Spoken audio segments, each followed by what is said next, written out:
All right, today we're going to dive into a fascinating little quirk of the human mind. It's a powerful cognitive bias that's quietly shaping our decisions every single day, and it explains why we tend to fall head over heels in love with the things we create, maybe a little too much. This is the IKEA effect. So let me ask you something. Have you ever built something or cooked something or just poured your heart into a project and you just thought it was the best thing ever? You felt this incredible surge of pride, right? But maybe your friends or family didn't quite see it the same way. And let's be honest, maybe that bookshelf you built is just a tiny bit wobbly, or that painting has a few smudges. To anyone else, those are flaws. But to you, they're not flaws. They're character. They're proof of your hard work, and somehow that makes you love it even more. Well, that powerful feeling actually has a name.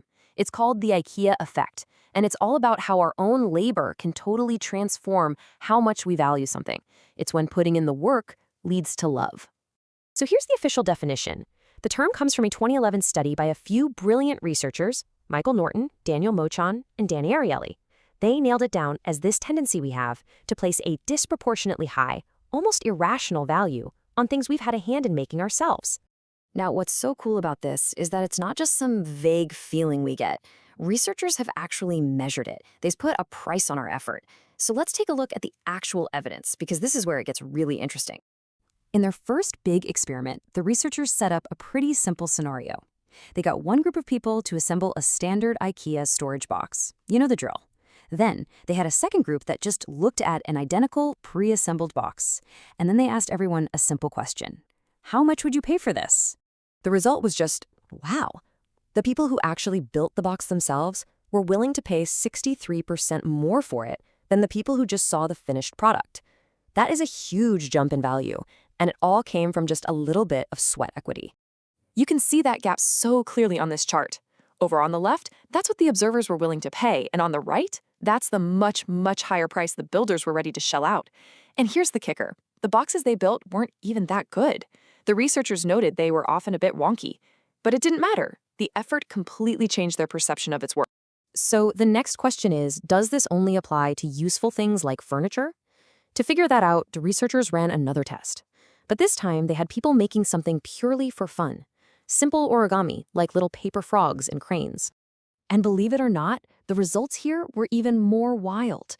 The builders valued their own kind of clumsy creations about 5 times more than other people did. And get this, they thought their own amateur work was worth almost as much as origami made by experts. In their own eyes, that slightly crumpled frog was a genuine work of art. But there's a really important catch. This whole labor leads to love thing only kicks in if you actually finish the job. In the studies, if people failed to build their box, or if the researchers took it apart right after they finished, poof, the IKEA effect completely disappeared.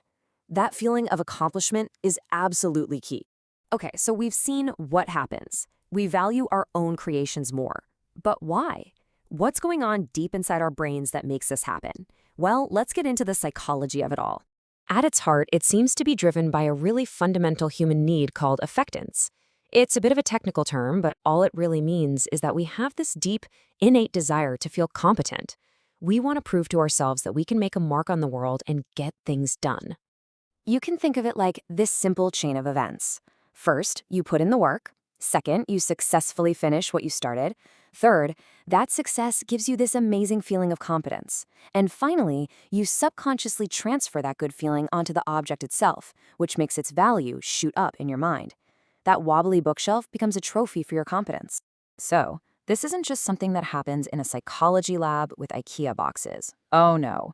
Once you know what to look for, you start seeing the IKEA effect playing out everywhere, influencing huge decisions in business, finance, and our everyday lives. I mean, just look at these examples. In finance, investors who build their own stock portfolios get so attached, they're less likely to panic and sell during a downturn. Smart marketers like Build-A-Bear use this by letting you co-create the product, which makes you value it more. In the workplace, it can lead to that not invented here attitude, where teams overvalue their own solutions simply because they built them. It's everywhere. This quote just captures it perfectly. A writer was looking at a house for sale, and it was way overpriced. He couldn't figure out why until he learned the owner had custom built it, picking out every single paint color and doorknob herself. To him, it was just a house with some interesting color choices. But to her, it was a masterpiece, because every inch of it was a symbol of her own effort. When you boil it all down, the IKEA effect is a really powerful force. It reminds us that the effort we put into something isn't just a cost we pay. It's a source of value, of pride, and of satisfaction. It's the reason we cherish the things we make with our own two hands. So I'll leave you with a final thought to chew on. Now that you know how your own hard work can literally inflate an object's worth in your own mind, what in your life might you be overvaluing? That's something worth thinking about.